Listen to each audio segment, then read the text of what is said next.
ইউসুফ যৌবনে পদার্পণ করলেন। আজিজে মিশরের গৃহে কয়েক বছরের পুত্র স্নেহে লালিত পালিত হয়ে ইউসুফ অতঃপর যৌবনে পদার্পণ করলেন। আল্লাহ বলেন, অতঃপর যখন সে পূর্ণ যৌবনে পৌঁছে গেল, তখন আমরা তাকে প্রজ্ঞা ও ব্যুৎপত্তি দান করলাম। আমরা এভাবেই সৎকর্মশীলদের প্রতিদান দিয়ে থাকি। উক্ত আয়াতে দুটি বিষয় বর্ণিত হয়েছে: পূর্ণ যৌবন প্রাপ্তি এবং প্রজ্ঞা ও ব্যুৎপত্তি লাভ করা। সকলে এ বিষয়ে একমত যে প্রজ্ঞা ও ব্যুৎপত্তি লাভের অর্থ হল নবুয়ত লাভ করা, আর সেটা সাধারণত 40 বছর বয়সে হয়ে থাকে। অন্যদিকে পূর্ণ যৌবন লাভ তার পূর্বেই হয়, যা 20 বছর থেকে 30 বা 33-এর মধ্যে হয়ে থাকে।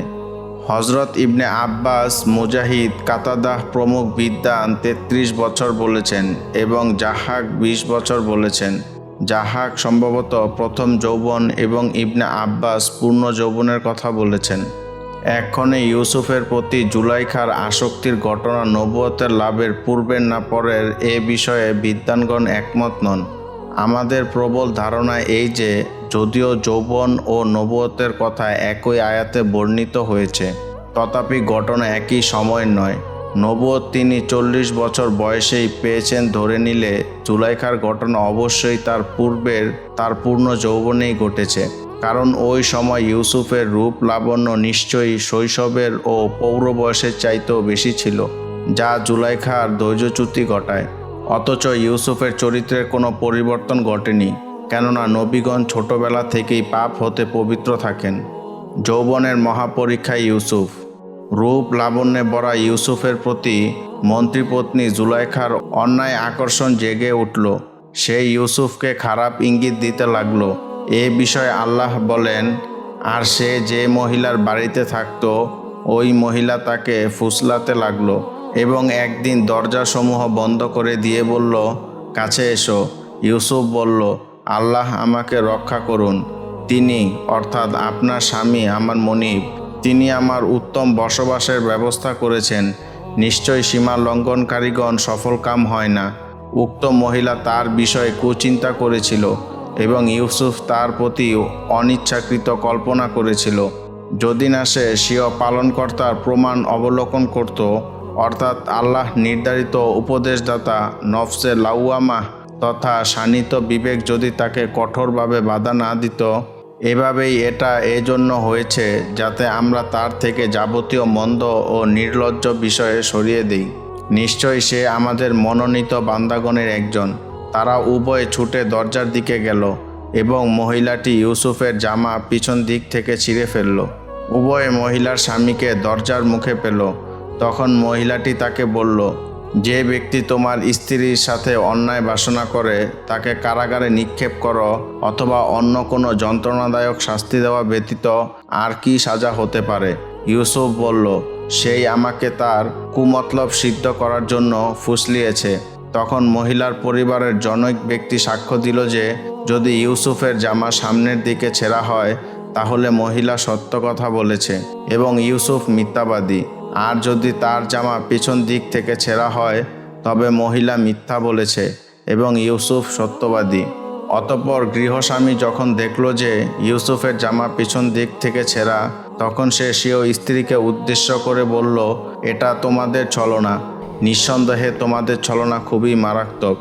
অতঃপর তিনি ইউসুফকে সান্ত্বনা দিয়ে বললেন, ইউসুফ, এ প্রসঙ্গ ছাড়ো, আর হে মহিলা, এ পাপের জন্য ক্ষমা প্রার্থনা করো। নিশ্চিতভাবে তুমি পাপাচারিণী। মহিলাদের সমাবেশে ইউসুফ। গৃহস্বামী দুজনকে নিরস্ত করে ঘটনা চেপে যেতে বললেও ঘটনা চেপে থাকেনি, বরং নানা ডালপালা গজিয়ে শহরময় রাষ্ট্র হয়ে গেল যে আজিজের স্ত্রী স্বীয় পুত্রসম গোলামের সাথে অন্যায়কর্মে উদ্যোগী হয়েছিলেন। তখন বিষয়টি পরিষ্কার করার জন্য জুলাইখা শহরের উচ্চ শ্রেণীর মহিলাদের নিজ বাড়িতে ভোজ সভায় দাওয়াত দেওয়ার মনস্থ করল। এ বিষয়ে কোরআনী বর্ণনা নিম্নরূপ: নিগরে মহিলারা বলাবলি করতে লাগলো যে আজিজের স্ত্রী স্বীয় গোলামকে অন্যায় কাজে ফুসলিয়েছে, সে তার প্রতি আসক্ত হয়ে গেছে, আমরা তো তাকে প্রকাশ্য ভ্রষ্টতার মধ্যে দেখতে পাচ্ছি। যখন সে অর্থাৎ জুলাইখা তাদের চক্রান্তের কথা শুনল, তখন তাদের জন্য একটা ভোজসভার আয়োজন করলো এবং ফল কাটার জন্য তাদের প্রত্যেককে একটা করে চাকু দিল। অতঃপর ইউসুফকে বলল, এদের সামনে চলে এসো। সেই মতে ইউসুফ সেখানে এলো। অতঃপর যখন তারা তাকে সচক্ষে দেখল, তখন সবাই হতভম্ব হয়ে গেল এবং ফল কাটতে গিয়ে নিজেদের অজান্তে স্ব হাত কেটে ফেলল। ইউসুফের সৌন্দর্য দেখে বিস্ময়ে অভিভূত হয়ে তারা বলে উঠল, হায় আল্লাহ, এ তো মানুষ নয়, এই যে মর্যাদাবান ফেরেশতা। মহিলাদের এই অবস্থা দেখে উৎসাহিত হয়ে জুলাইখা বলে উঠল, এই হলো সেই যুবক যার জন্য তোমরা আমাকে ভর্ৎসনা করেছ। আমি তাকে প্ররোচিত করেছিলাম, কিন্তু সে নিজেকে সংযত রেখেছে। এক্ষণে আমি তাকে যা আদেশ দেই তাই যদি সে পালন না করে, তাহলে সে অবশ্যই কারাগারে নিক্ষিপ্ত হবে এবং সে অবশ্যই লাঞ্ছিত হবে। উপরোক্ত আয়াতে জুলাইখার প্রকাশ্য দাম্ভিকতা থেকে বোঝা যায় যে উপস্থিত মহিলারাও ইউসুফের প্রতি আকৃষ্ট হয়ে পড়ে এবং জুলাইখার কুপ্রস্তাবের সাথে তারাও ঐক্যমত পোষণ করে, যা ইউসুফের প্রার্থনায় বহুবচন ব্যবহার করা বোঝা যায়। যেমন এই কঠিন পরীক্ষার সময়ে ইউসুফ আল্লাহর আশ্রয় প্রার্থনা করে বলেন, হে আমার পালনকর্তা, এরা আমাকে যে কাজের দিকে আহ্বান জানাচ্ছে তার চাইতে কারাগারই আমার নিকট অধিক পছন্দনীয়। হে আল্লাহ, যদি তুমি এদের চক্রান্তকে আমার দিক থেকে ফিরিয়ে না নাও, তবে আমি হয়তো তাদের প্রতি আকৃষ্ট হয়ে পড়ব এবং আমি মূর্খদের অন্তর্ভুক্ত হয়ে যাব। অতঃপর তার পালনকর্তা তার প্রার্থনা কবুল করলেন এবং তাদের চক্রান্ত প্রতিহত করলেন। নিশ্চয়ই তিনি সর্বশ্রোতা ও সর্বজ্ঞ। শহরের সম্ভ্রান্ত মহিলাদের নিজ বাড়িতে জমা করে তাদের সামনে জুলাইখার নিজের লাম্পট্যকে প্রকাশ্যে বর্ণনার মাধ্যমে একথাও অনুমিত হয় যে সে সময়কার মিশরীয় সমাজে বেহায়াপনা ও ব্যভিচার ব্যাপকতর ছিল। নবীগণ নিষ্পাপ মানুষ ছিলেন। ইউসুফের প্রার্থনায় আমি তাদের প্রতি আকৃষ্ট হয়ে পড়ব কথার মধ্যে এই কথা সত্য ফুটে উঠেছে যে নবীগণ মানুষ ছিলেন এবং মনুষ্য সুলভ স্বাভাবিক প্রবণতা তাদের মধ্যেও ছিল। তবে আল্লাহর বিশেষ অনুগ্রহ ও ব্যবস্থাধীনে তারা যাবতীয় কবিরা গুনাহ হতে মুক্ত থাকতেন এবং নিষ্পাপ থাকতেন। বেগানা নারী ও পুরুষের মাঝে চৌম্বিক আকর্ষণ এটা আল্লাহ সৃষ্ট প্রবণতা, যা অপরিহার্য। ফেরেশতাদের মধ্যে আল্লাহ এই প্রবণতা ও ক্ষমতা সৃষ্টি করেননি, তাই তারা এসব থেকে স্বাভাবিকভাবেই মুক্ত। রাসূলুল্লাহ সাল্লাল্লাহু আলাইহি ওয়াসাল্লাম হাদিসে কুদসিতে বলেন, আল্লাহ তাআলা স্বীয় ফেরেশতা মণ্ডলীকে বলেন, আমার বান্দা যখন কোনো সৎকর্মের আকাঙ্ক্ষা করে তখন তার ইচ্ছার কারণে তার আমলনামায় একটা নেকি লিখে দাও। যদি সে কাজটি সম্পূর্ণ করে তবে 10টি নেকি লিপিবদ্ধ করো। পক্ষান্তরে যদি কোনো পাপ কাজের ইচ্ছা করে অতঃপর আল্লাহ ভয়ে তা পরিত্যাগ করে, তখন পাপের পরিবর্তে তার আমলনামায় একটি নেকি লিখে দাও। আর যদি পাপ কাজটি সে করেই ফেলে তবে একটির বদলে একটি গুনাহ লিপিবদ্ধ করো। অতএব ইউসুফ এর অন্তরে অনিচ্ছাকৃত অপরাধ প্রবণতা সৃষ্টির আশঙ্কাটি কেবল ধারণার পর্যায়ে ছিল। সেটা সগীরা বা কবিরা কোনরূপ গুনাহের অন্তর্ভুক্ত ছিল না। নিঃসন্দেহে ইউসুফ ছিলেন নির্দোষ ও নিষ্পাপ এবং পুত চরিত্রের যুবক। ইউসুফের সাক্ষী কে ছিলেন? উপরের আলোচনায় 26 নং আয়াতে আল্লাহ বলেন, ওই মহিলার পরিবারের জনক ব্যক্তি সাক্ষ্য দিল, কিন্তু কে সেই ব্যক্তি সে বিষয়ে কোরআনে কিছু বলা হয়নি। তবে ইবনু জারির, আহমদ, তাবারানি, হাকেম প্রমুখ হযরত আবদুল্লাহ ইবনু আব্বাস রাদিয়াল্লাহু তাআলা আনহু থেকে একটি হাদিস বর্ণনা করেছেন। সেখানে বলা হয়েছে যে 4টি শিশু দোলনায় থাকতে কথা বলেছিল। তন্মধ্যে ইউসুফের সাক্ষী হিসাবে একটি শিশুর কথা এসেছে। শায়েখ আলবানী বলেন হাদিসটি জয়ীফ। কুরতুবী বলেন উক্ত ব্যক্তি ছিলেন গৃহস্বামী আজিজে মিশরের সাথী, তার একান্ত পরামর্শদাতা, দূরদর্শী জ্ঞানী ব্যক্তি, যিনি জুলাইখার চাচাতো ভাই ছিলেন। তিনি ইউসুফের জামা সম্মুখ থেকে বা পিছন থেকে ছেঁড়া কিনা প্রমাণ হিসাবে পেশ করার কথা বলেন।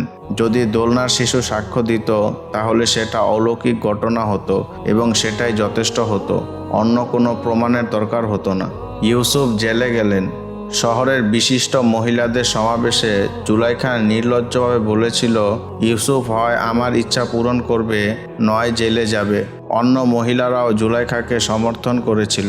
এতে বোঝা যায় যে সে যুগে নারী স্বাধীনতা ও স্বেচ্ছাচারিতা চরমে উঠেছিল। তাদের চক্রান্তের কাছে পুরুষেরা অসহায় ছিল। নইলে স্ত্রীর দোষ প্রমাণিত হওয়ার পরেও মন্ত্রী তার স্ত্রীকে শাস্তি দেওয়ার সাহস না করে নির্দোষ ইউসুফকে জেলে পাঠালেন কেন? অবশ্য লোকজনের মুখ বন্ধ করার জন্য ও নিজের ঘর রক্ষার জন্য এটাও হতে পারে। ইউসুফ যখন বুঝলেন যে এই মহিলাদের চক্রান্ত থেকে উদ্ধার পাওয়ার জন্য কোনো উপায় নেই, তখন তিনি আল্লাহর আশ্রয় প্রার্থনা করে বললেন, আল্লাহ, এরা আমাকে যে কাজে আহ্বান করছে তার চেয়ে কারাগারই আমার জন্য শ্রেয়। আল্লাহ তার দোয়া কবুল করলেন এবং তাদের চক্রান্তকে হটিয়ে দিলেন। এতে বোঝা যায় যে চক্রান্তটা একপক্ষীয় ছিল এবং তাতে ইউসুফের লেশমাত্র সম্পৃক্ততা ছিল না। দ্বিতীয়, ইউসুফ যদি জেলখানাকে অধিকতর পছন্দনীয় না বলতেন এবং শুধুমাত্র আল্লাহর আশ্রয় প্রার্থনা করতেন, তাহলে হয়তোবা আল্লাহ তার জন্য নিরাপত্তার অন্য কোনো ব্যবস্থা করতেন। যাই হোক, আজিজে মিশরের গৃহে বাস করে চারিত্রিক পবিত্রতা রক্ষা করা অসম্ভব বিবেচনা করে ইউসুফ জুলাইখার হুমকি মতে জেলখানাকেই অধিকতর শ্রেয় বলেন। ফলে কারাগারই তার জন্য নির্ধারিত হয়ে যায়। আল্লাহ তাআলা মহিলাদের চক্রান্ত জাল থেকে ইউসুফকে বাঁচানোর জন্য কৌশল করলেন। আজিজে মিশর ও তার সভাসদগণের মধ্যে ইউসুফের সততা ও চরিত্রতা সম্পর্কে নিশ্চিত ধারণা জন্মেছিল। তথাপি লোকজনের কানাঘুষা বন্ধ করার জন্য এবং সর্বোপরি নিজের ঘর রক্ষা করার জন্য ইউসুফকে কিছুদিনের জন্য কারাগারে আবদ্ধ রাখাকেই তারা সমীচীন মনে করলেন এবং সে মতে ইউসুফ জেলে প্রেরিত হলেন, যেমন আল্লাহ বলেন। অতঃপর এসব নিদর্শন দেখার পর তারা তাকে কিছুদিন কারাগারে রাখা সমীচীন মনে করল। কারাগারের জীবন। বালাখানা থেকে জেলখানায় নিক্ষিপ্ত হওয়ার পর এক করুণ অভিজ্ঞতা শুরু হলো ইউসুফের জীবনে। মনোকষ্ট ও দৈহিক কষ্ট, সাথে সাথে স্নেহাত ফুফু ও সন্তানহারা পাগলপাড়া বৃদ্ধ পিতাকে কেনানে ফেলে আসার মানসিক কষ্ট, সব মিলিয়ে ইউসুফের জীবন হয়ে ওঠে দুর্বিষহ। কেনানে বায়েরা শত্রু, মিশরে জুলাইখা শত্রু, নিরাপদ আশ্রয় কোথাও নেই। অতএব জেলখানাকেই আপাতত জীবনসাথী করে নিলেন এবং নিজেকে আল্লাহর আশ্রয়ে সমর্পণ করে কয়েদি সাথীদের মধ্যে দ্বীনের দাওয়াতে মনোনিবেশ করলেন। ইতিপূর্বে বলা হয়েছে যে ইউসুফকে আল্লাহ স্বপ্ন ব্যাখ্যাদানের বিশেষ জ্ঞান দান করেছিলেন। ইউসুফ দ্বীনের দাওয়াতের ক্ষেত্রে এই বিষয়টিও তার জন্য সহায়ক প্রমাণিত হয়।